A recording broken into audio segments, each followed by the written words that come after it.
എൻ്റെ ലൈഫ് ഭയങ്കര ഡാർക്കാണ്. നമ്മളെപ്പോഴും പറയാറും കേൾക്കാറുള്ളൊരു സംഗതിയാണ്. ഒരു കഥ കേട്ടിട്ടുണ്ട്. ഒരു മുഴുകുടിയൻ, അദ്ദേഹത്തിന് 2 മക്കളുണ്ട്. അങ്ങനെ അദ്ദേഹത്തിൻ്റെ ഒരു മകൻ വീണ്ടും മുഴുകുടിയനായി മാറുന്നു. അതുപോലെ തന്നെ മറ്റൊരു മകൻ ഈ മദ്യം ജീവിതത്തിൽ സ്പർശിക്കുക പോലും ചെയ്യാതെ ജീവിത വിജയത്തിലേക്ക് ഇങ്ങനെ അടുക്കുകയാണ്. ആ സമയത്ത് അവരോട് ചോദിക്കുന്നു, നിങ്ങൾ എങ്ങനെയായി മാറി എന്നുള്ളത്. അപ്പോൾ അവർ രണ്ടുപേരും ഒരേ ഉത്തരം പറയുന്നത്, എൻ്റെ പിതാവ് മുഴുകുടിയനായിരുന്നു. നമ്മൾ ഈ സൂപ്പർ ഹീറോ കഥകളൊക്കെ വായിക്കാറുണ്ട്. ഈ സൂപ്പർ ഹീറോ കഥകളിൽ ഉള്ള ഹീറോകളും വില്ലനും എല്ലാം കടന്നു പോകുന്ന ജീവിത സാഹചര്യം സെയിമാണ്. അവർക്കെല്ലാം ഉള്ള നഷ്ടങ്ങളും പ്രതിസന്ധികളൊക്കെ ഒന്നാണ്. പക്ഷെ ഒരാൾ ആഗ്രഹിക്കുന്നു, ലോകത്തിലുള്ള മറ്റെല്ലാവരും ഞാൻ അനുഭവിച്ച യാതനകളും പ്രയാസങ്ങളും ഒന്നും മറ്റുള്ളവരാരും അനുഭവിക്കരുതെന്ന് ഒരാൾ ആഗ്രഹിക്കുന്നു. മറ്റൊരാൾ നേരെ തിരിച്ച് ഞാൻ അനുഭവിച്ച എല്ലാതും ബാക്കിയുള്ളവരെല്ലാവരും അനുഭവിക്കണമെന്ന് ആഗ്രഹിക്കുകയാണ്.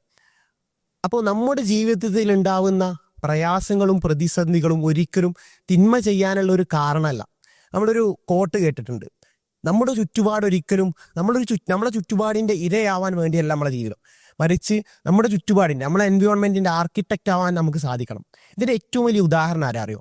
നമ്മുടെ ലോകത്തിൻ്റെ നേതാവ് പ്രവാചകൻ മുഹമ്മദ് നബി സല്ലല്ലാഹു അലൈഹി വസല്ലമയാണ്.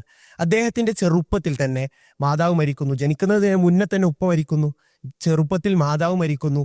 പിന്നെ സ്വന്തം ജീവിച്ച നാട്ടിൽ നിന്നും പുറന്തള്ളപ്പെടുന്നു. പിന്നെ പീഡനങ്ങൾ, മർദ്ദനങ്ങൾ, പ്രയാസങ്ങൾ തുടങ്ങി കലാപകലുഷിതമായ ജീവിതമായിരുന്നു.